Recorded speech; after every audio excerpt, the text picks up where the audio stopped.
ఇక్కడ చూస్తున్నాం సీఎం రేవంత్ ను వ్యాన్ కార్డు కంపెనీ ప్రతినిధులు కలిసి ఒప్పందం చేర్చుకున్నారు. ఇక హైదరాబాద్లో వ్యాన్ కార్డ్స్ సంస్థ గ్లోబల్ కేపబిలిటీ సెంటర్ ఏర్పాటు చేయనుంది. ఇక గ్లోబల్ కేపబిలిటీ సెంటర్ ఏర్పాటు చేయనున్నట్లు వ్యాన్ కార్డు ప్రకటన చేసింది. దీంతో హైదరాబాద్ కార్యాలయంలో 2500 మందికి ఉద్యోగ అవకాశాలు రానున్నాయి. ఏఐ డేటా సెంటర్, ఇక మొబైల్ ఇంజనీరింగ్ నిపుణులకు అవకాశాలు ఉండనున్నాయి. ప్రభుత్వ సానుకూల పాలసీల వల్లే హైదరాబాద్ను ఎంచుకున్నామని వ్యాన్ కార్డ్ కంపెనీల ప్రతినిధులు తెలిపారు. హైదరాబాద్లో అన్ని రకాల నిపుణులు ఉన్నారని అన్నారు.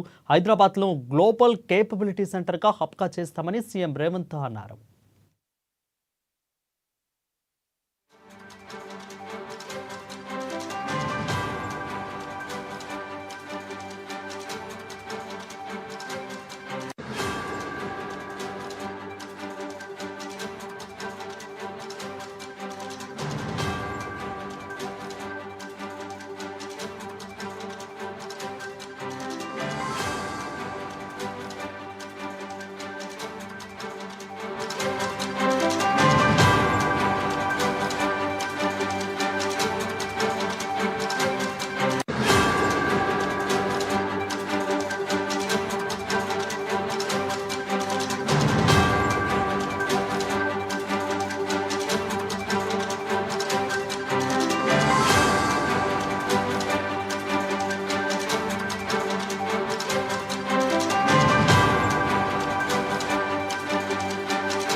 సీఎం రేవంత్ రెడ్డిని వ్యాన్ కార్డు కంపెనీ ప్రతినిధులు కలిసి ఒప్పందం చేసుకున్నారు.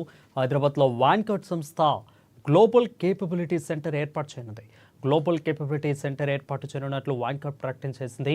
ఇక దీంతో హైదరాబాద్ కార్యాలయంలో 2500 మందికి ఉద్యోగ అవకాశాలు రానున్నాయి.